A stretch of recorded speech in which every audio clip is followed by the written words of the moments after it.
Buenas tardes, mis estimados estudiantes. Bienvenidos a esta última sesión de taller de ciencia recreativa. Nuestra sesión de hoy día se titula La ciencia en los universos del cómic, ¿ya? Y nos vamos a restringir al universo cinematográfico de DC Comics y de Marvel Comics, en donde ustedes van a reconocer una serie de superpoderes, como les llaman, que tienen estos personajes. Y nos vamos a centrar un poco en la relación que tienen estos poderes o superpoderes un poco con la historia de las narraciones, ¿no? Y de cómo hay también una exigencia cognitiva de esta manía que hay, ¿cierto?, de crear historias relacionadas con estos universos. Esto no es de ahora nomás. Vamos a ver cómo está muy vinculado con la costumbre de generar leyendas y de explicarse el mundo detrás de mitos. Detrás de todo relato, detrás de toda historia y de toda historieta también por implicación, hay un deseo de entender y hay una lógica que intenta expresar de mejor modo el relato, intenta ser convincente e intenta darle sentido al relato. Cómo se relacionan los aspectos fantásticos, digamos, y la ciencia ficticia que hay detrás de cada superhéroe, de cada personaje, con la realidad, con el mundo que conocemos, tal cual como lo hemos llegado a conocer. Fíjense ustedes que esto de relatar historias, y relatar historias en donde los personajes tienen facultades sobrehumanas, es antiguo. Empieza con los mitos, ¿ya? Esta pintura, por ejemplo, es de Theodor Rombus, de 1620, e ilustra el caso de Prometeo, el titán encadenado, ¿cierto?, y condenado eternamente a que le sea devorado el hígado por un águila. Fue condenado por Zeus. A ver si alguien se acuerda por qué fue condenado Prometeo. Calabrano dijo porque le mostró el fuego a los humanos. Claro, porque le enseñó el fuego a los humanos, pues, justamente. Aparte que todo esto lo hizo como burlándose un poco del dios regente. ¿Ok? Ahora, dentro de este caso, hay una situación bien curiosa, que es efectivo que No. se regenera el hígado, ¿no? Creo que sí, sí, sí. Sí, pues, tiene capacidad de regeneración. No es ilimitada. De hecho, esa capacidad la tienen las células porque las células muchas veces mueren producto de que necesitan metabolizar toxinas. Es un tejido que se regenera mejor, digamos, que otros tejidos del organismo, ¿ya? Entonces ya los griegos sabían de eso. La condena de Prometeo está atada a ese conocimiento. Entonces, hay ciencia en la fantasía. La fantasía es una forma de relajación y juego del pensamiento, podríamos decir nosotros. Busca abrirse a la fascinación de lo extraordinario y de lo imposible. Pero para ello apela a la libertad de la creatividad humana. Es decir, en ese afán lúdico y caprichoso, la fantasía de una leyenda puede parecer libre del rigor analítico y de la prueba empírica, de lo que exige la ciencia, ¿cierto? De lo que exige un saber del mundo que se quiere fidedigno. O sea, normalmente nosotros cuando queremos saber acerca de algo, nos resignamos a no simplemente creer lo que queremos creer. La idea de realmente saber algo es tratando de buscar que eso sea algo más que un capricho mío, una pretensión mía, ¿cierto? Pero la leyenda, el cuento y la historia normalmente obvian buena parte de este deseo de saber por la invención, por inventar cosas, ¿ya? Ahora, aún en las invenciones más absurdas, fíjense ustedes que persiste una lógica, ¿ya? Hay causas y efectos en los que se articula la trama del relato. Por ejemplo, este es un caso de una leyenda chilena, que es la leyenda de la Pincoya. Esta escultura está en la Plaza de Armas de Castro, en el archipiélago de Chiloé. Y esta escultura ilustra muy bien una danza que se supone que la Pincoya, que es una sirena, ¿cierto? Se supone que la Pincoya hace una danza en la playa. Dependiendo hacia a dónde se orienta, vamos a tener buena pesca o vamos a tener una mala pesca. Si ella está mirando hacia el mar, la pesca no va a ser muy buena, ¿ya? Si ella está mirando hacia la tierra, entonces es muy probable que la pesca resulte buena.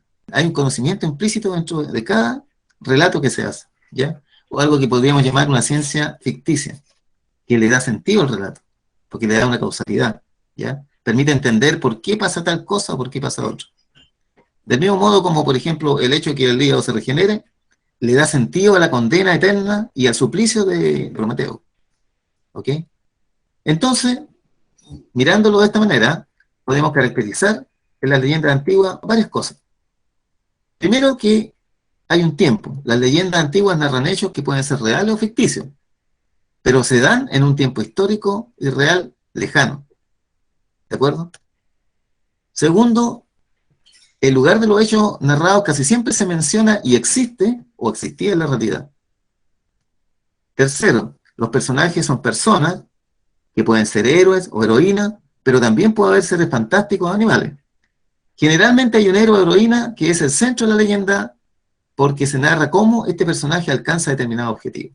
Es decir, toda la historia gira en torno a determinado objetivo. Y ahí tiene sentido entonces que haya una causalidad también y que haya hechos y causas que pueden ser reales o ficticios, ¿ya? Pero que le dan sentido a la historia. Y ahí viene este tema de la finalidad, es decir, la leyenda se utilizaba para transmitir moralejas, para explicar hechos o fenómenos que no tenían una explicación de ningún tipo. Entonces la explicación, sea fantástica o no, le da un hilo conductor a la historia. Permite que quede explicado el origen de ciertos determinados sucesos o determinadas costumbres. Una leyenda o un mito tiene ese sentido.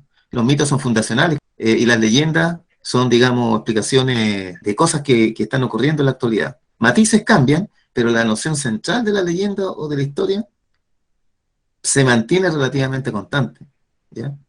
Hay casos en que emergen, de algunas leyendas emergen otras también. Hay una dinámica re interesante respecto a eso. Pero ahí es donde nosotros podemos hacernos la siguiente pregunta.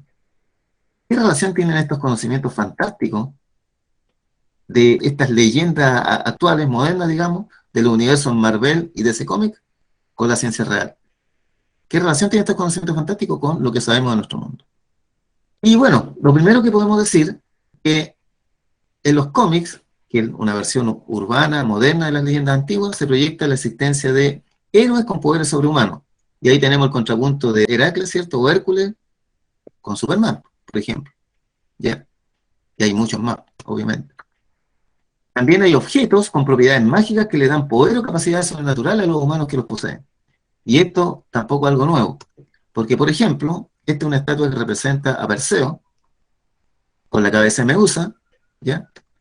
Y cabeza que pudo obtener, porque Medusa era un monstruo, ¿cierto? Todos se acordarán que fue castigada por Atenea, porque fue violada por Poseidón en el templo de Atenea.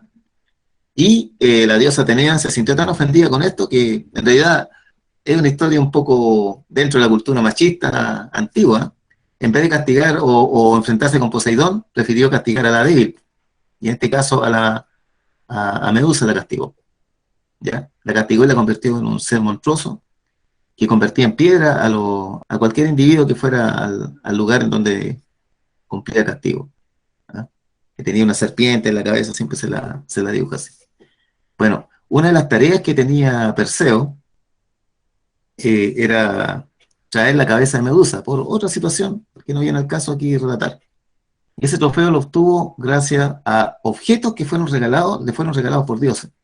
Por ejemplo, la sandalia de Alá, el casco de invisibilidad de Hades, la hoz de Hermes, una hoz que es como una espada, pero en realidad tiene una función agrícola, y el escudo reflectante de Atenea, con la que no pudo cazar a la Medusa, porque no la miró directamente, la miró a través del reflejo del escudo, y así evitó el hechizo de transformarse en piedra. ¿Te fijas? Objetos mágicos que también están presentes en los cómics modernos, ¿ya? De todo recordará la gema del infinito, ¿cierto? Que son estos 6 objetos, ¿cierto? Cada una con una propiedad fantástica, por supuesto. Por ejemplo, la gema de la mente, que distingue la vida, ¿cierto? La del alma, que toma la vida, ¿cierto? La gema del poder, que ejecuta tareas masivas, en fin. Y todas estas gemas juntas, ¿cierto? Le dan un poder inmenso, aquí en este caso a Thanos, y era el poder de quitar la vida o hacer desaparecer, ¿cierto?, a la mitad de la población. Ya, tenemos entonces que en estos cómics, que son versión urbana moderna, tenemos héroes con poder sobrehumano, tenemos objetos con propiedades mágicas, ¿cierto?, que le dan poder y capacidades sobrenaturales a los personajes. Y además hay lugares o ciudades maravillosas donde habitan los dioses, lugares que son inaccesibles a los humanos mortales comunes. Por ejemplo, todos conocemos el Olimpo, ¿cierto? En una de las partes en donde es descrito el Olimpo es en la obra Teogonía de Hesiodo, ¿ya? El Olimpo, ustedes saben que es donde habitan los dioses griegos de última generación, de la prole de Zeus, Atenea, ¿cierto? Ares, todos estos que son posteriores son hijos de los titanes. Esta es una región una ciudad maravillosa, ¿cierto?, donde habitan los dioses y que es inaccesible a los seres humanos. Pero resulta que hay una versión también en la mitología judeocristiana, la Jerusalén celeste, ¿ya?, la ciudad de Dios. Es relatada con mucho detalle por San Agustín de Hipona. Esta forma parte de nuestra cultura occidental cristiana. Quien hace una más literatura sobre esto, de acuerdo a los tiempos, digamos que son tiempos de crisis, son tiempos de término de la civilización romana, y en donde el cristianismo está en auge. Entonces San Agustín de Hipona hace toda una apología, una defensa de la ciudad de Dios, la Jerusalén celeste. Ciudad a la cual solamente acceden los santos, ¿cierto? Aquellos seres que por su devoción a Dios tienen acceso al morir a esta ciudad. Pero también tenemos dentro de la tradición de estos lugares maravillosos, Asgard. Asgard es de la mitología nórdica, ¿cierto? Y es el lugar en donde habitaban los dioses nórdicos, Thor, Odín y la Valquiria. Tenían ahí el Valhalla, ¿cierto?, donde iban las almas de los héroes que morían en batalla. Y Asgard es justamente un lugar que fue tomado por el universo de Marvel, ¿cierto? Y ahí es un lugar que tiene relación con el dios Thor, dentro del cómic. Bueno, pero centrémonos un poquitito en algunas cosas que nos pueden ayudar a conocer mejor nuestra realidad, nuestro mundo, que no es menos misterioso que el de la ficción, digamos. Por ejemplo, material ficticio que ustedes conocen. A ver, ¿de qué voy a hablar aquí?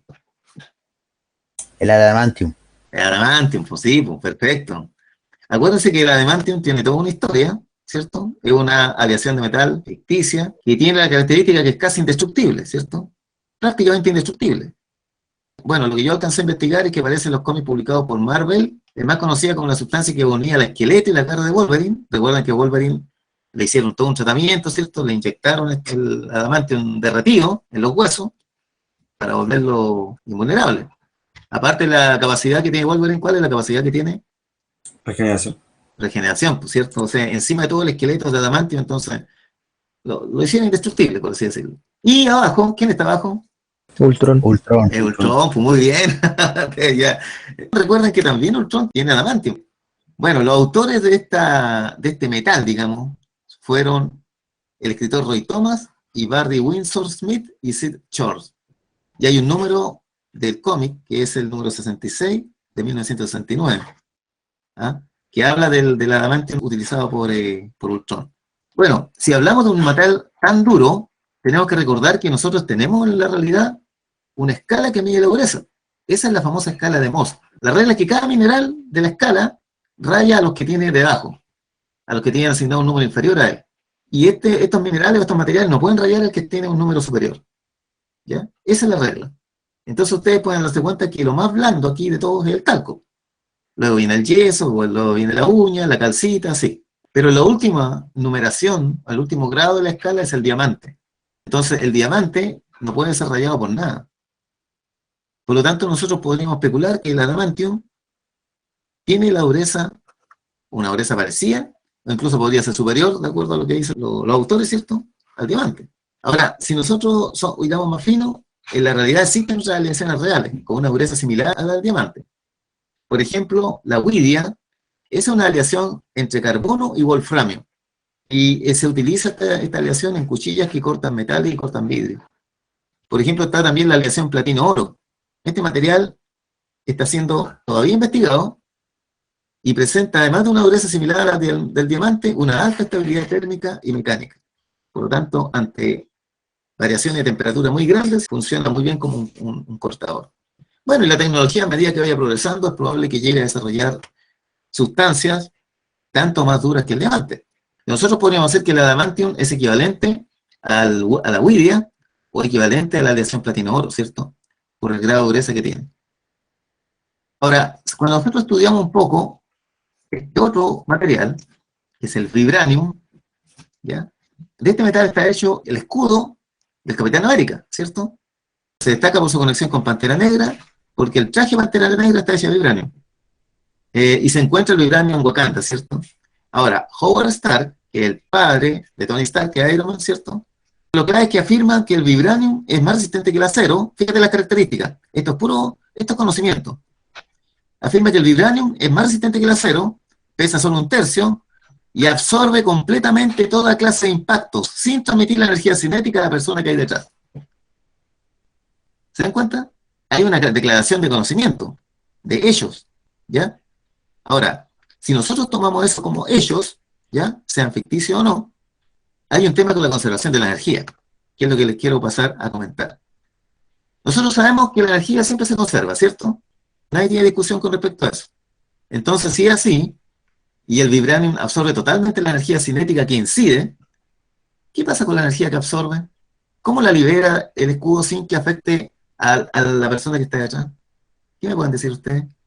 Porque una cosa es que un material sea sumamente duro, ¿cierto?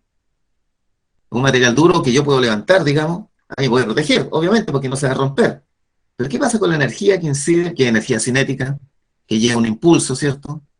Recuerden que el impulso se calcula la fuerza por el instante de tiempo que ejerce esa fuerza. Entre mayor es la masa, y la fuerza es masa por aceleración, ¿cierto? Entonces, entre mayor sea la aceleración que lleva esa masa, y mayor sea esa masa, mayor va a ser el impulso. Por lo tanto, ese impulso, algo tiene que hacer el escudo, ¿cierto? Además de resistir el golpe, para que ese impulso no se le transmita al Capitán América. ¿Cómo funciona eso? A ver, ¿qué saben ustedes? ¿O ahí falla el conocimiento ficticio? ¿Cómo sería lo más lógico? ¿Qué es lo que ocurre cuando un objeto recibe un golpe con la energía incidente?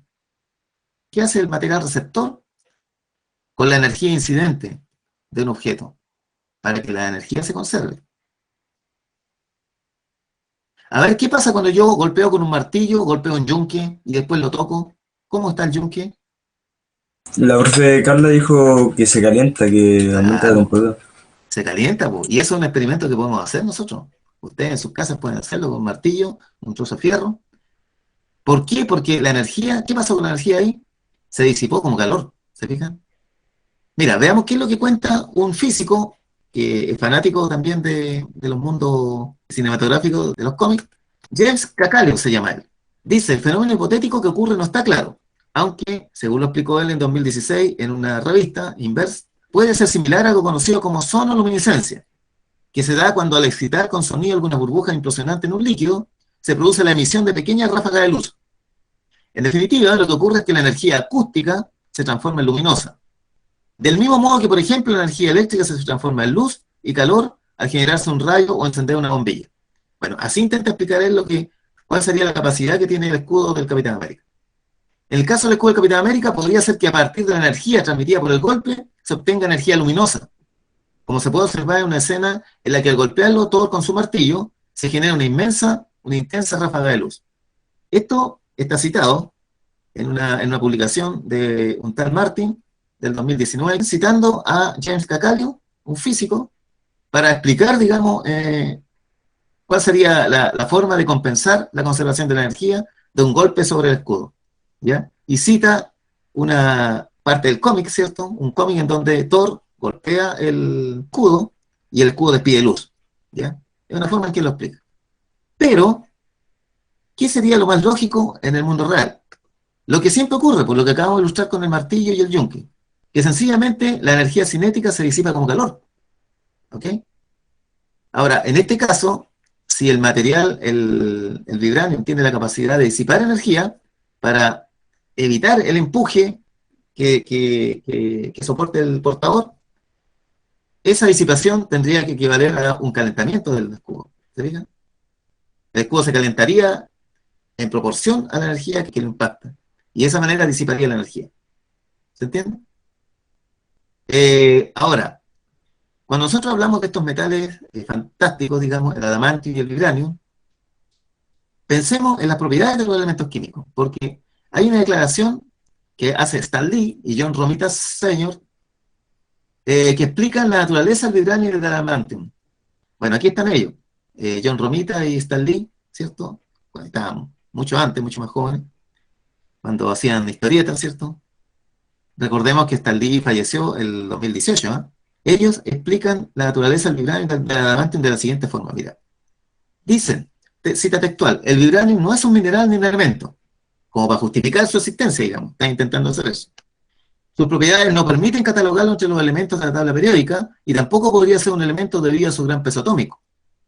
Dice también, los electrones del vibranium no se mueven, lo que significa que sus moléculas están constantemente a una temperatura de 0 Kelvin, o sea, cero absoluto.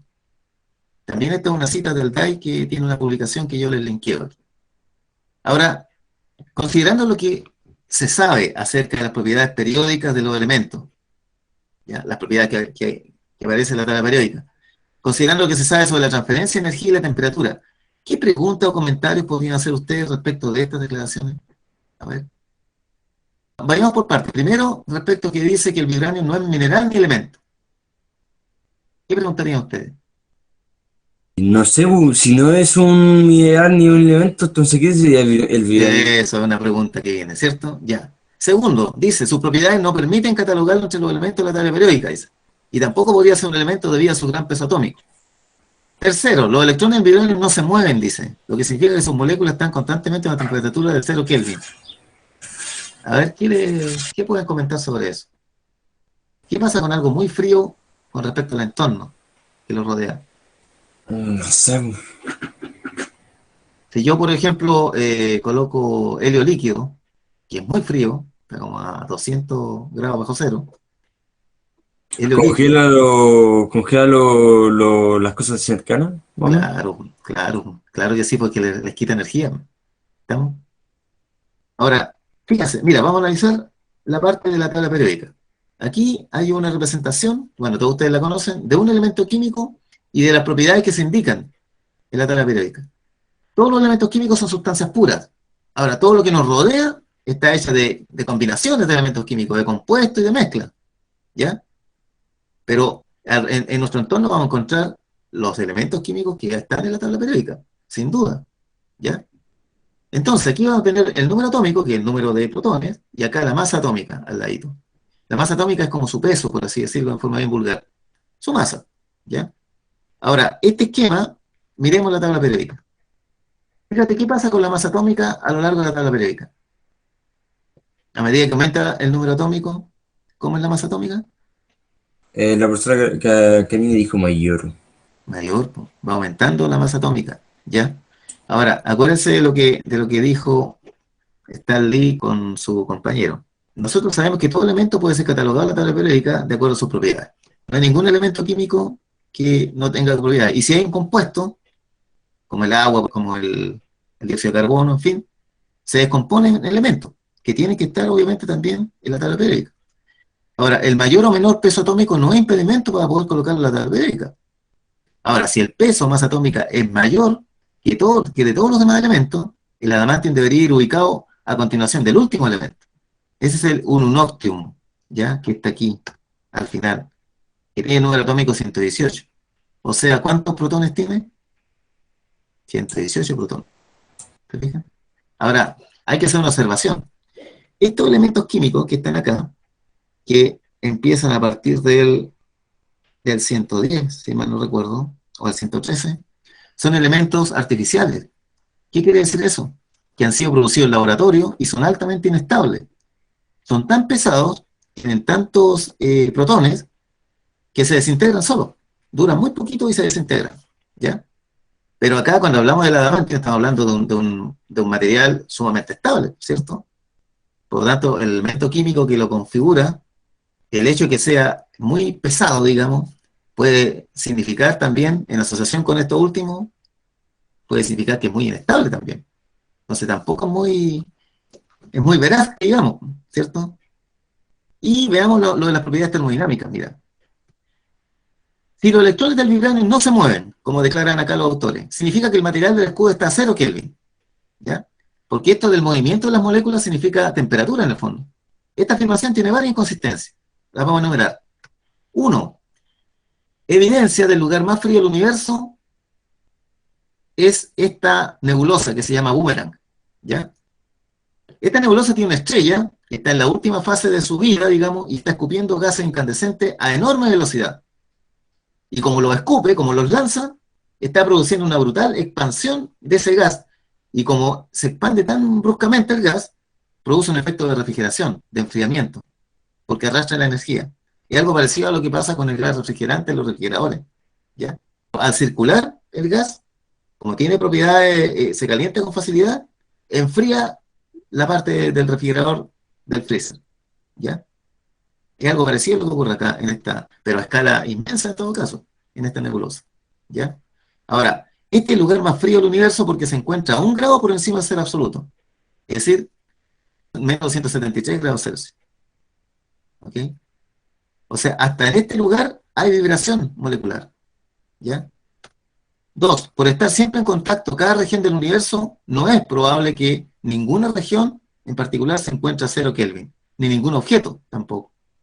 Por ejemplo, la temperatura residual del fondo cósmico, que es como lo más frío que hay también, es de 2,3 Kelvin, ¿ya? O sea, 2,3 grados por encima del cero absoluto. ¿Qué significa cero absoluto? Justamente esa situación en donde no hay vibración molecular, ¿ya? Tres, si el escudo del Capitán América estuviese a 0 Kelvin, sería inevitable que la tremenda absorción de energía que hace el escudo, digamos, tendría que ser una tremenda absorción de energía, congelase al Capitán América, ¿cierto? Inclusive sería un material que congelaría el aire que está alrededor, ¿ya? Y no lo congelaría tan solo, o sea, ni siquiera lo licuaría tan solo, lo congelaría, porque está a 0 Kelvin, ¿ya? Y por lo tanto le va a quitar energía a todo lo que lo rodea, lo que acabamos de comentar. Esta es la situación, ¿cierto? Siempre que dos objetos están en contacto, de alguna manera, aquello que está más frío le quita energía a aquello que está más caliente. Esto hay que entenderlo desde el punto de vista de la teoría de la cinética molecular. Aquello que está caliente no es que tenga algo caliente, no es que tenga un fluido. En el lenguaje nosotros preservamos la palabra calor y tenemos la intuición de que es como un fluido, y no es así. Eh, no es así porque hay fenómenos en los cuales los objetos están fríos y se calientan. Como por ejemplo cuando tengo mis manos frías y las froto. Entonces no es que sea un fluido el que brota ahí, es la agitación molecular de las manos, ¿cierto? La que elevó la temperatura, porque yo le apliqué energía mecánica, ¿cierto? Ya. Esta es la situación entonces que ilustra el caso de que estuviera a 0 Kelvin el escudo, ¿ya? Y por lo cual es increíble que sea así. Y por último, tenemos que considerar algo que no está dentro de la teoría cinética clásica, ¿ya? Que son los efectos cuánticos, los que son debidos al principio de incertidumbre, ¿ya? Bueno, el principio de incertidumbre impide que la posición de los átomos esté fijamente localizada, ¿ah? Entonces, eso implica que los átomos y partículas del vibranium o de cualquier otro material siempre tendrían una energía residual y por ende nunca podrían tener una temperatura de 0 Kelvin. ¿Se dan cuenta? Esa es una limitación actual de la termodinámica para cualquier objeto. Cuando un objeto puede estar sumamente frío, pero llega un momento en que la posición de las partículas está indeterminada y la cantidad de energía puede estar indeterminada también, ¿ya? Y como puede estar indeterminada, sus valores pueden fluctuar. Y eso está amparado por el principio de incertidumbre. Por lo tanto, una temperatura de 0 Kelvin es inconcebible, es un sinsentido en términos de la física de nuestro universo. ¿Se fijan? Mira, sigamos. Preguntas que yo le había hecho. A propósito de otros aspectos, ya salimos del tema de los materiales y vamos al asunto de la existencia de Asgard, ¿ya? Asgard, todos lo hemos visto, tanto en el cine como en los cómics, como una especie de tierra plana, ¿cierto? Como Es un como que tiene teletransportador. una representación de cómo se veía en la antigüedad también el mundo, de que tenía También, un límite, de que caía. tienes razón, sí. Tiene que ver con esa noción antigua, por cierto, del mundo plano y el centro del universo en todo caso también. Claro. Que es común a todas las culturas en realidad. Acá en la cultura mapuche, recuerden ustedes que el mundo está representado por el cultrún. El tamborcito ritual, ¿cierto? El cultrún está dividido en cuatro. Y cada una de la digamos, estas líneas representan en los extremos representan los puntos cardinales. Y en el centro del cultrún está la tierra mapuche. ¿De acuerdo? Entonces, es una visión frecuente, como bien dice la profesora, una visión frecuente del mundo, y por lo tanto la representación del hogar de los dioses no es diferente. Bueno, pero ahora, si nosotros, con lo que ahora sabemos, ¿cierto? El cosmos está gobernado por la gravedad. Es decir, esta fuerza de atracción, ¿cierto? Esta fuerza en que la materia, y las masas sobre todo, cada vez que hay materia y esa materia tiene masa, se va agregando en torno a más masa, digamos, y va generando las estrellas, ¿cierto? Va generando los planetas. Ahora, la gravedad genera un efecto curioso que es la curvatura del espacio-tiempo, que está asociada con las masas, ¿ya? Entonces, en esa circunstancia, cualquier estructura plana no es estable. No es estable. Habría una forma de estabilidad en todo caso. Ahora, dentro de esa inestabilidad, digamos, porque todo tiende a ser esférico en el universo, ¿cuál es la figura plana más probable, piensan ustedes? Un círculo. Un círculo. Ya, pero La mitad. ese sería un Para que disco, tenga en ese caso, estabilidad. ¿no? ¿Ah? Para que tenga estabilidad. Para que tenga una relativa estabilidad, pues, antes de ¿Cómo? colapsar en una esfera. ¿Ah? Yo todo lo que veo aquí es una figura de trompo. Claro, claro, sí. Ahora, ¿en qué estoy pensando yo cuando pregunto esto? Estoy pensando en ciertos planetas que tienen anillos, por ejemplo. Ah, como... No, Claro, por claro. Claro. como Saturno, ¿ah? Por ejemplo. Ahora, o como por ejemplo esas nubes, que son nubes nebulosas primordiales, que son producto del estallido de supernovas, ¿cierto? Pero que después empiezan, ¿qué empieza a pasar con esas nubes generalmente? Empiezan a formar discos, ¿cierto? Discos de acreción, que son la materia prima o el estado anterior de un sistema solar. ¿Se fijan? Entonces, la figura plana más probable es la figura como del círculo, como decías tú, pero más bien pensando en un disco, ¿cierto? Las galaxias también tienen una forma de disco en el universo, ¿ya? Entonces, esas son figuras probables, estables, digamos, relativamente estables en el universo, ¿ya? Las formas discoidales. Y las formas discoidales, pero espirales, esas. Eso es lo que encontramos en el universo, lo encontramos en las nebulosas. Bueno, hay que entender que hay nebulosas súper irregulares. A una escala mucho mayor hay galaxias que también son súper irregulares. Hay galaxias que son lenticulares, o sea, que son como bolitas, así también como lentes, alargadas. Pero en general, los discos y las esferas son los que pueblan el cosmos, si ustedes se dan cuenta. Hasta los agujeros negros, pues son agujeros desde todos lados, digamos, son agujeros tridimensionales. ¿Ya? Entonces, Asgard, sí, es un lugar posible, siempre y cuando tenga estas características, ¿cierto? Siempre y cuando tenga estas características, porque la otra posibilidad sería que fuera enteramente artificial, y ahí sí que una civilización le puede dar la forma que quiera, ¿sí o no? ¿Proviene Superman de una supertierra? Este es otro caso interesante en el caso de los superhéroes, porque Superman se predican varias cosas. A ver, ¿qué cualidades son las que tiene? A ver, de partida, obviamente tiene fuerza, ya, mucha fuerza. Podemos hablar acerca de eso también.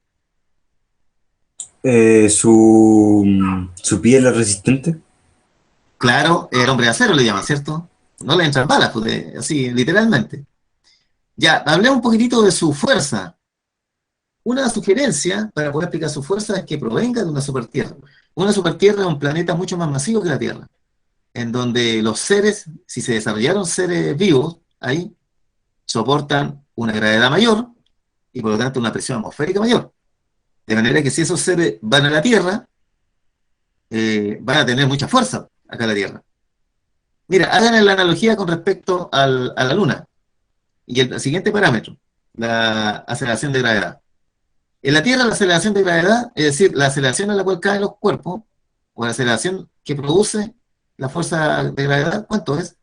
9,8 metros por segundo al cuadrado.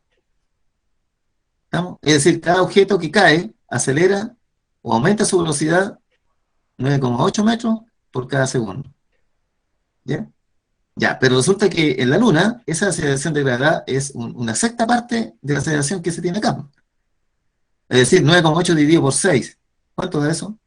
La Carla dijo 16, o sea, 1,6 creo. 1,6. Muy bien hecho, Carla. Sí, 1,6. Mira, para calcular el peso de una persona acá en la Tierra.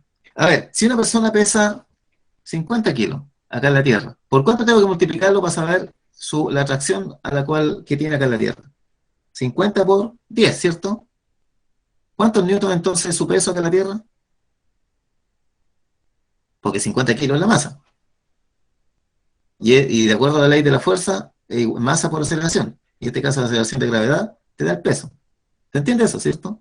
Acá en el chat, Carlita dice 500. 500 newton, exacto. Esa misma persona de la Luna, ¿cuál sería su peso? Hay que multiplicar 50, su masa, por 1,6. ¿80? 80 newton. Muy bien. 83,3 y tanto. Muy bien. Sí. ¿Se fija o no? Es decir, en la Luna es más liviano. Ahora, ¿qué pasaría si esa misma persona con sus 50 kilos está en Krypton, que es una supertierra, vamos a suponer que es una supertierra, en donde los individuos pesan 600 veces más? Es decir, la aceleración de gravedad es 600 veces más grande. O sea, sería 600 por 10. ¿Cuánto sería la aceleración allá? 6.000 dicen en el chat. 6.000 metros por segundo al cuadrado. ¿Cuánto pesará allá en Krypton, esta supertierra, entonces, la persona de 50 kilos? 300.000, 30.000. ¿cierto? 300.000, Ah, 300.000 newton. Imagínense un organismo que evolucionó en una gravedad de 300.000 newton, ¿ah? Evolucionó allá, es decir, llegó a ser lo que es allá. Ese organismo acá en la Tierra se va a sentir mucho más liviano y con mucha más fuerza, ¿cierto?, que un organismo que nosotros mismos allá en la Luna. ¿Se dan cuenta, no? Entonces, el hecho de que Superman provenga de una supertierra, es decir, que Krypton haya sido un planeta masivo, mucho más masivo que la Tierra, explicaría su fuerza, ¿o no? Sí. Sí, pues tiene sentido, ¿no? Matemático incluso, tiene sentido físico.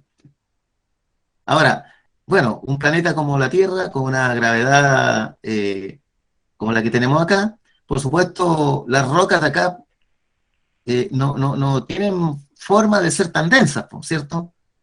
Densa en el sentido de una masa en un volumen determinado. Entonces, las rocas, los materiales de acá serían relativamente blandos para la fuerza que desarrolla Superman. Ahora, eso implicaría también que su musculatura, digamos, no fueran músculos como los que se desarrollan acá en la Tierra, ¿cierto? Hay que pensar en eso también. Porque el músculo que se desarrolla en los seres vivos de acá en la Tierra es una conformación proteica adaptada a este lugar, digamos.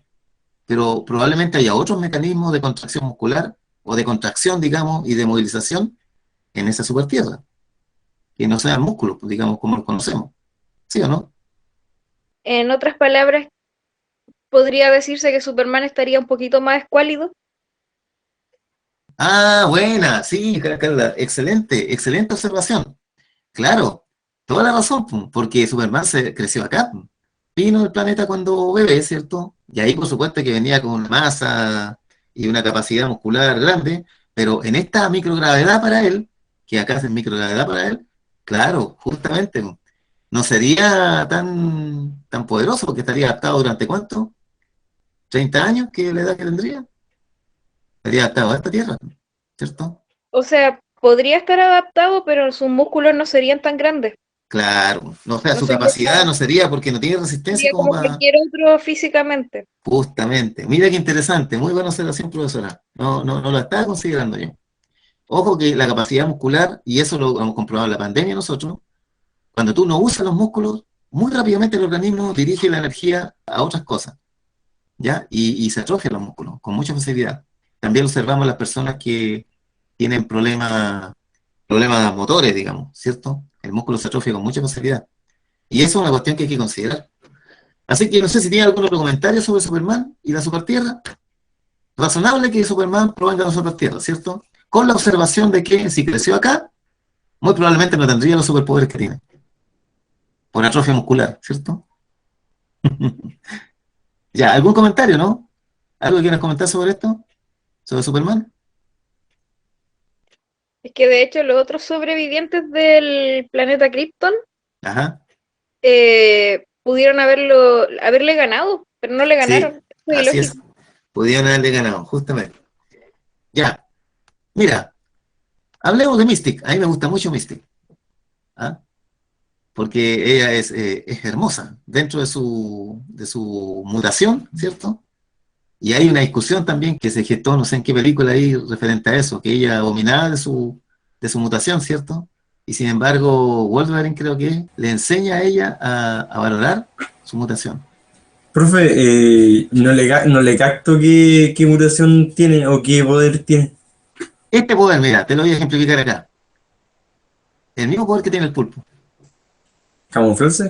Sí, pues, Es se más que camufla, camuflarse, ella puede cambiar su forma. cambia su O puede forma. O sea, cambia su cambiar- forma dentro de la estructura humana, digamos. Sí, O sea, su rostro puede cambiarlo, imitar a mí textura, me tal como hace simula. el pulpo. Imitar textura, imita textura Ah, y hace símiles pues, con su cuerpo. Hasta ropa, creo, ¿no, Carla? Hasta ropa ella Y simula. eso puede imitar Claro. Entonces, textura. esa es una capacidad que no es tan imposible si ustedes piensan en el pulpo, por ejemplo, o piensan en otros animales como el camaleón. ¿Ya? Ahora, fíjate que los pulpos, ¿cómo hacen esto? Ellos tienen la piel recubierta de unas células que se llaman cromatóforos, que contienen un pigmento especial. Nosotros tenemos rudimentos de esas células que se llaman melanocitos, que son las células que le dan el color café a nuestra piel y que en el fondo nos protegen del sol. Recuerden que los albinos carecen de melanocitos por un tema genético. Esa es una mutación que tienen ellos, las personas albinas. Al resto nosotros tenemos mayor o menor cantidad de melanocitos, ¿cierto? Pero en los pulpos, estas células están ultra especializadas y se llaman cromatóforos, ¿ya? Ahora, mediante el control de estas células, el animal puede cambiar de color o incluso crear patrones de color cambiante, como esto, mira. Esto son en la piel del pulpo, mira en detalle. ¿Te fijas? Los cromatóforos están conectados con el sistema nervioso y su tamaño está controlado por contracciones musculares. Entonces ellos pueden inyectar o quitar tinta, entre comillas, pigmentos de distintos colores de sus cromatóforos y de esa manera imitan el lugar en donde están. Eso es lo asombroso. Entonces, cefalópodo se le llama aquí a todos los pulpos, tiene una visión extremadamente desarrollada también. Entonces, ellos pueden determinar el color y la intensidad de la luz y así imitar, por un efecto motor, imitarla en su piel. ¿Se fija o no? Entonces, aquí vemos nosotros un caso en el cual esta mutación no es tan imposible. Claro que cuando se trata de imitar ropa, ¿cierto? Y cosas por el estilo, no sé con cuánta perfección podría hacerlo, digamos, un mutante real. Si Miss Pig fuera una mutante real. Creo que no tenía mucha duración para las mutaciones porque, por ejemplo, cuando imitó a un político en la primera de X-Men, esa película ¿Ya? que todos quieren olvidar, Sí, sí. eh, por un momento la cámara capta el amarillo de sus ojos. Ah, Fue por un segundo, fue como una distracción, ella cambió involuntariamente y cacharon que era Mystic.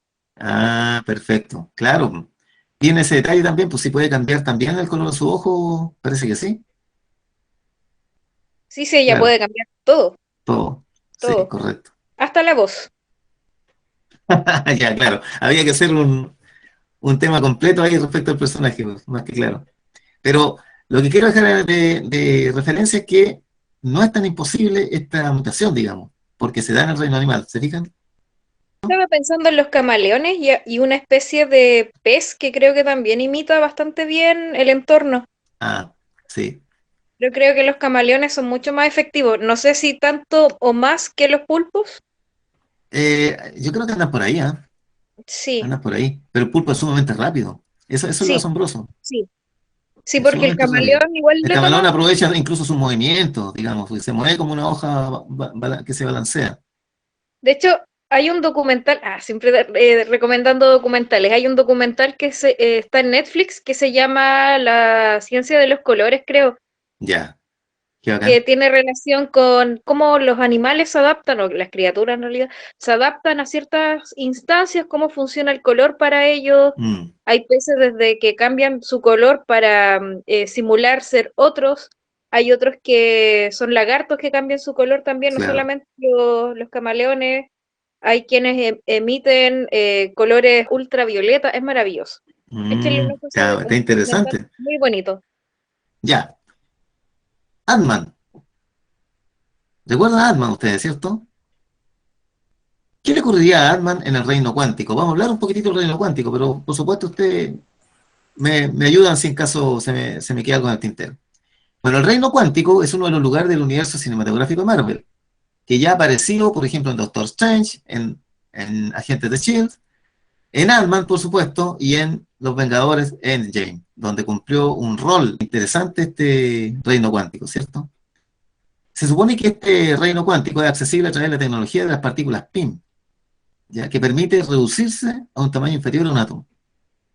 Según Hank Pym, un personaje, ¿cierto? Y los pocos que lo han estudiado, se trata de un lugar donde el tiempo y el espacio son completamente irrelevantes y no obedecen a las mismas reglas del resto del universo. En este sentido, unos minutos pueden ser millones de años y fácilmente uno puede quedar atrapado en él durante una eternidad. Ahora, gracias a esta arbitrariedad, los Vengadores pudieron regresar atrás en el tiempo para recoger las gemas del infinito y deshacer la terrible consecuencia que tuvo el chasquido de dedos de Thanos, ¿cierto? Porque la mitad de los seres del universo perecieron. Ahora, si pensamos un poco, ¿cómo se relaciona esto con lo que sabemos del espacio-tiempo a escala subatómica? ¿Qué es lo que sabemos, chiquillos, del espacio-tiempo a escala subatómica? No sé si alguien me puede adelantar algo ahí. Mira, déjame ayudarle un poquito. Hagamos un pequeño recorrido por el mundo subatómico, digamos, cuando se empezó a estudiar el mundo subatómico. El que empezó a estudiar esta cosa, en todo caso, es este caballero. Mira, les voy a contar. Max Planck. Bueno, Max Planck fue un físico alemán, y a principios del siglo XX se encontraba estudiando la absorción y la emisión de energía. Las matemáticas para poder estudiar la emisión y absorción de energía, las matemáticas disponibles en ese minuto, eran las del electromagnetismo, ¿ya? Que predecían esto. ¿Qué significa esa curva de la teoría clásica que dice? Dice que al aumentar la temperatura, a menores longitudes de onda, y que son las mayores frecuencias de las ondas, ¿cierto?, de la radiación, la energía absorbida por un cuerpo negro tiende al infinito. Me explico. Para poder estudiar esto en un cuerpo que no refleje energía, la idea es preparar un cuerpo que absorba, ojalá, la totalidad de la energía que incide. ¿Me entiendes? Ya, y ese cuerpo negro se puede preparar con un recipiente, que puede ser una botella, con un orificio, ¿ya? Entonces, la absorción de energía se mide en el orificio solamente, de manera que la energía penetra y se termina absorbiendo por dentro. ¿Se entiende? Entonces, a ese objeto, para poder estudiar la absorción de energía, a ese objeto se le llama cuerpo negro. Entonces, la idea era observar qué pasaba con la energía a medida que iba siendo absorbida, ¿ya? Y les daba esto, este es un cálculo absurdo. O sea, la teoría clásica que describe que la energía se absorbe como una onda, de manera continua, te da este absurdo, ¿ya? Que la energía tiende al infinito, a medida que baja la longitud de onda de la energía. Pero la realidad te describe esto, ¿ya? A 500 Kelvin, la temperatura, a medida que baja la longitud de onda, a medida que aumenta la frecuencia, la temperatura llega a un tope y después tiende a cero. Eso es la realidad, eso es lo que se mide. Pero la teoría clásica no podía escribir eso, se disparaba hacia infinito. ¿Cuál fue la solución? Max Planck llegó a esta solución. Postuló que la energía, entonces, si no se absorbía de manera continua, se absorbe a salto, en paquetes de energía, ¿ya? Y a cada uno de esos paquetes le llamó cuánto de energía. Y se simboliza con una H. ¿Estamos? Entonces, esto te cambia el escenario. Por supuesto que es un contrasentido, porque nosotros todo el tiempo, en la realidad cotidiana, observamos energía radiante, ¿cierto? Energía electromagnética de manera continua, que se desplaza como onda.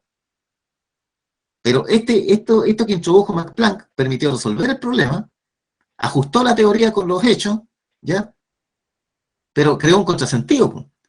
Quiere decir entonces que la energía se propaga como onda, pero cuando llega al átomo, se convierte en partícula. Ese era el contrasentido. Pero había que aceptarlo, porque de otra manera los cálculos no dan. Los cálculos no podían representar la absorción que se produce, esta como guatita. ¿Te fijas? Este es el antecedente de lo que se viene a llevar después la teoría cuántica, la mecánica cuántica. Después, este caballero que está aquí, que ustedes lo conocen, ¿cierto?, explicó otro fenómeno que era el efecto fotoeléctrico, en 1905. Hizo una publicación de eso, ¿cierto?, y utilizó el concepto de cuánto que había desarrollado Planck en 1900, y lo aplicó a este fenómeno que se llama efecto fotoeléctrico, que es que cuando incide una luz, va soltando electrones, cada cierta cantidad de energía. Pero entonces la energía que hay que considerar que incide, tiene que considerarse que no entra como onda, sino que entra como paquete, como cuantos de energía. Y ahí se puede explicar que desprende electrones, una lámina metálica, iluminada. Entonces, ahí hay dos aplicaciones interesantes de la concepción cuántica de la luz, o de la radiación. ¿Ya? La primera, la que hizo Planck, al explicar la absorción del cuerpo negro, y la que hizo Einstein al explicar el efecto fotoeléctrico. ¿Cómo se pueden desprender electrones? Hay que entender que no es una energía que se absorbe en forma continua, sino que se absorbe en paquetes de energía. ¿Ya? Bueno, todo esto fue formalizado después por Louis de Broglie, en el año 25, creo, donde desarrolló una ecuación que combina características de onda y características de partícula. O sea, todo a nivel atómico tiene naturaleza dual. Es una onda y al mismo tiempo una partícula. Ahora yo les pregunto, ¿se pueden imaginar algo así o no? Y eso es lo extraño del mundo cuántico.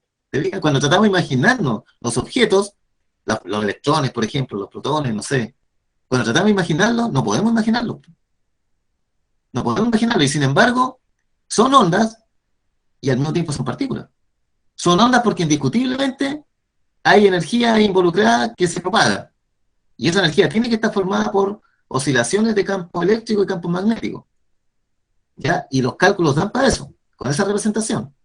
Pero son partículas porque a veces, por ejemplo, evidentemente si tú lo haces pasar por un gas, que puede ser helio, traza una línea. Una línea recta, sí. ¿Ah? Que una línea burbuja por donde pasó el electrón o por donde pasó el protón. ¿Te fijas?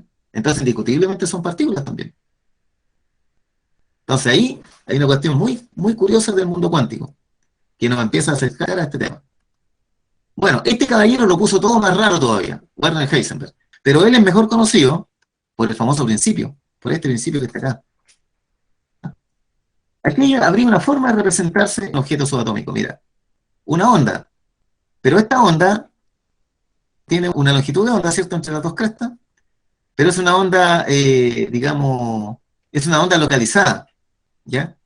La región que abarca esta onda puede ser pequeña, ¿ya? O puede ser más grande, más extensa, ¿ya? Pero no puede ser infinitamente pequeña, no puede ser un punto, porque tiene que tener características de onda, ¿de acuerdo? Entonces, cualquier objeto subatómico, un electrón, un protón, lo que sea, debería ser una representación como esta, que es simplemente una representación alegórica. ¿Ah? Entonces, eso da lugar al principio de incertidumbre. ¿Qué dice el principio de incertidumbre? El error en la determinación de X multiplicado por el error en la representación de su velocidad, eso sería momentum, ¿ya? El producto de todo eso es mayor o igual a la constante de Planck dividido por 2. Son inversamente proporcionales. Entre mayor es la precisión con que se determina la posición de la partícula, menos se conoce su momento lineal, o lo que es lo mismo su velocidad. Y viceversa. Si yo conozco bien la velocidad, tengo las características de onda, y por lo tanto la posición es incierta. ¿De acuerdo? Bueno, este principio fue enunciado por el físico teórico alemán Werner Heisenberg, que está aquí, en 1927, y puso las cosas del mundo cuántico más raras todavía, más raras que lo que estaba. Y esto nos lleva a esto que ustedes conocen, porque yo imagino que la profe Caldita odiará, ¿cierto? Con toda mi alma.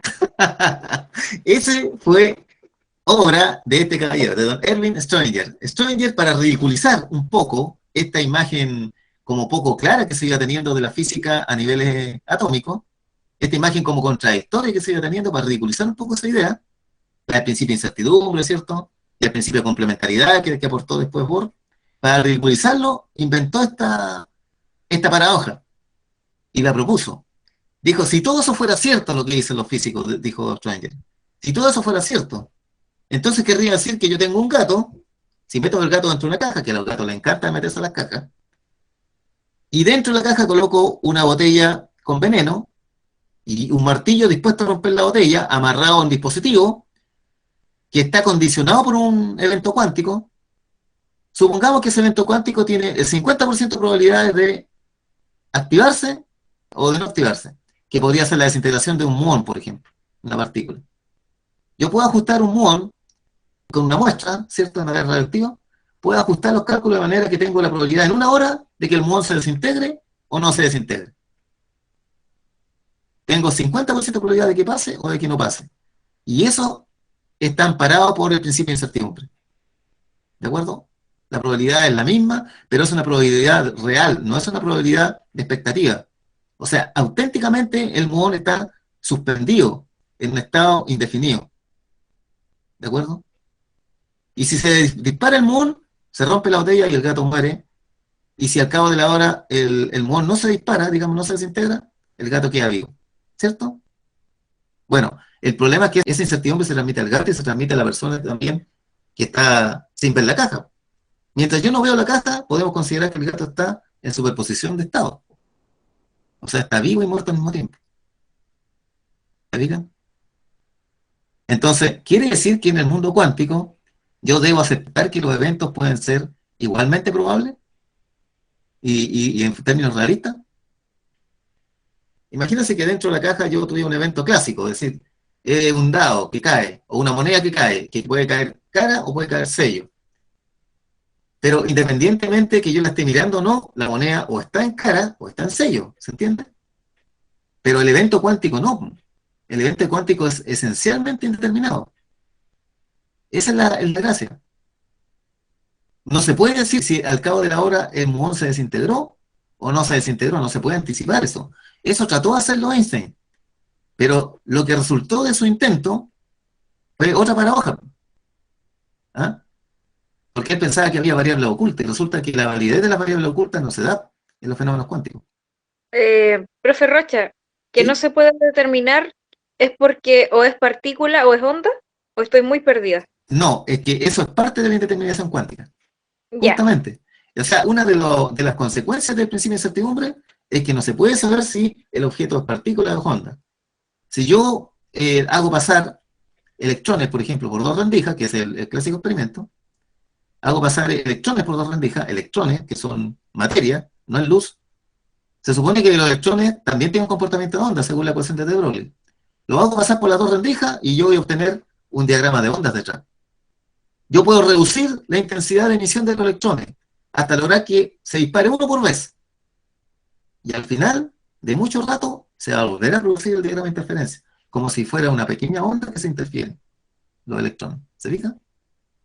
Muy extraño. Y si yo tapo una de las ventanas, al otro lado se va a destruir el diagrama de interferencia y va a quedar como un manchón de electrones ordenados al azar. ¿Se dan cuenta, no?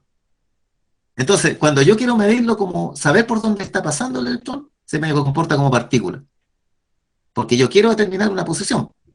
Pero además de eso, porque el montaje experimental está hecho para determinar una posición. No es una cuestión de conciencia, como muchos dicen a veces. Y cuando yo le saco a la rendija, le saco la tapa, digamos, y dejo las dos rendijas abiertas, se me convierte de nuevo en un diagrama de interferencia, después de muchos impactos.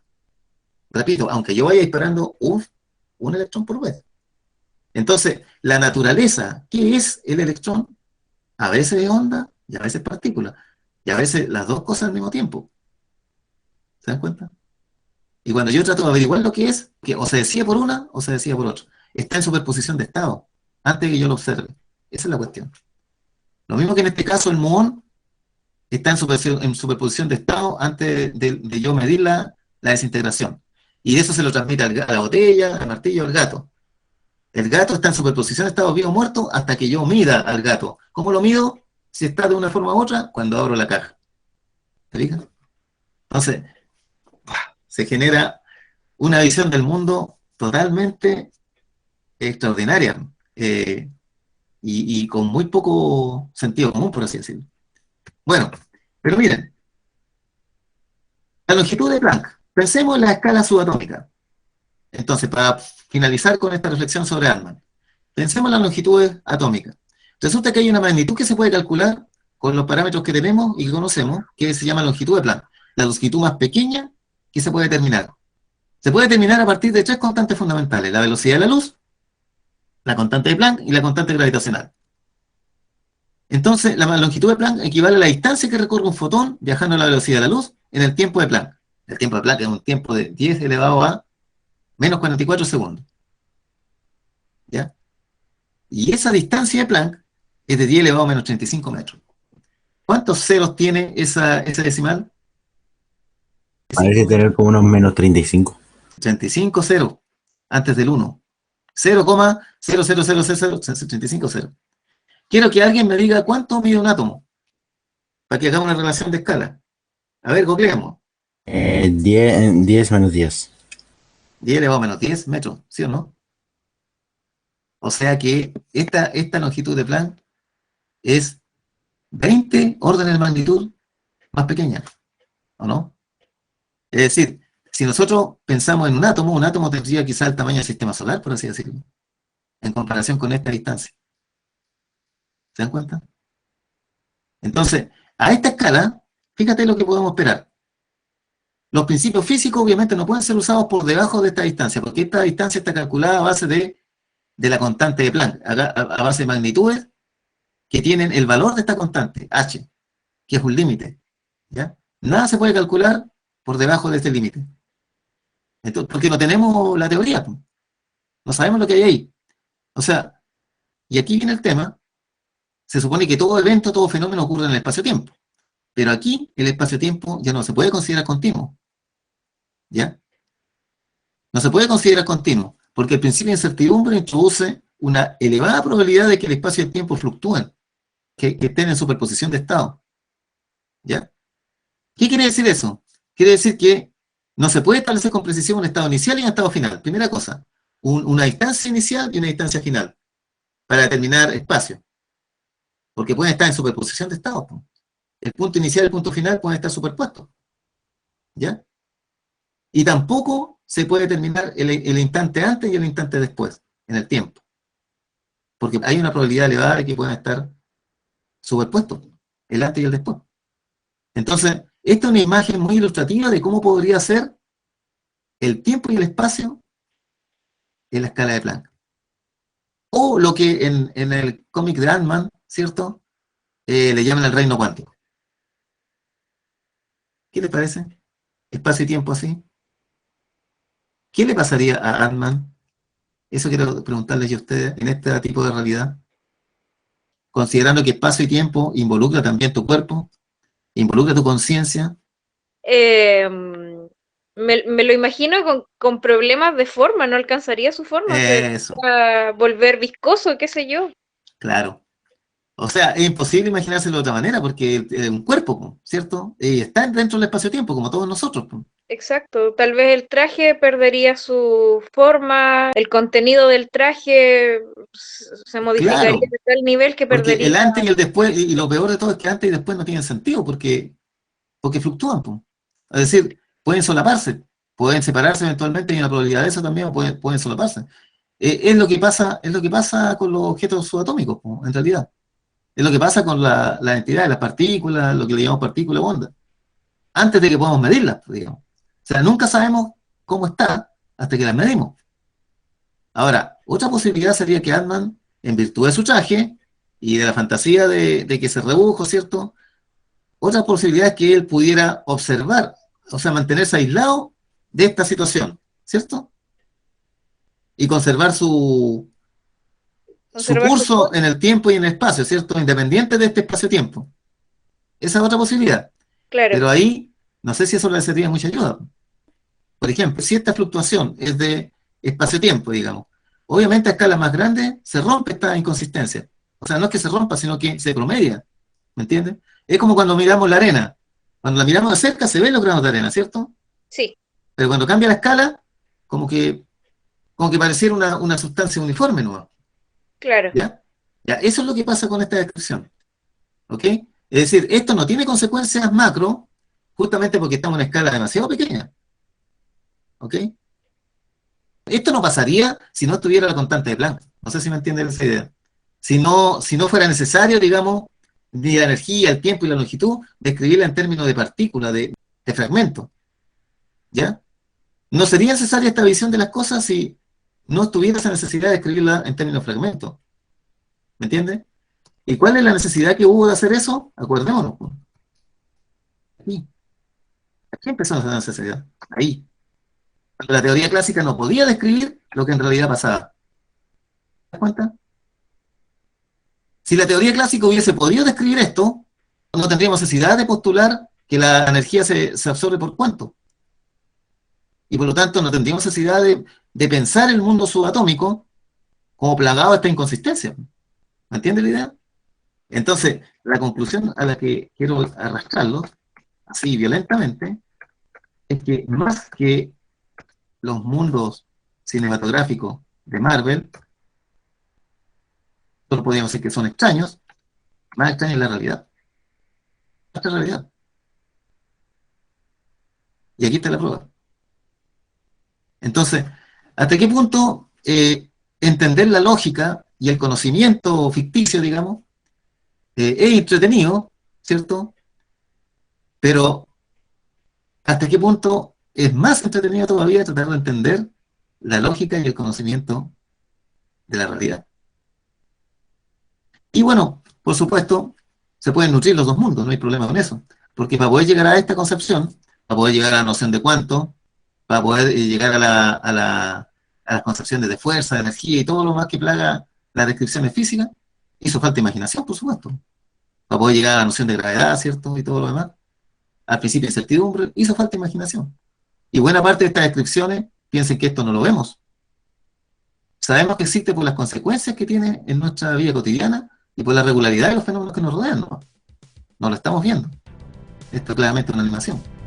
Sin embargo, el conocer bien la regularidad del entorno que nos rodea nos permite concluir esto. ¿Ok? Bueno, mi estimado, aquí les dejo el link con varias otras cositas, por si ustedes quieren leer, ¿cierto? Ya, ¿qué piensan, muchachos? ¿Qué les ha parecido? ¿Les gustó? ¿Dion? Me gustó. ¿Algún comentario? Muy interesante. ¿Interesante? Muy interesante. Bien, les agradezco en todo caso la asistencia. Esta, como les digo, es la última sesión de este año, pero no quiere decir que vaya a ser la última en general. Así que el próximo año los espero de nuevo con ese mismo entusiasmo y con las ideas que quieran aportar, como las he dejado grabadas yo ahora.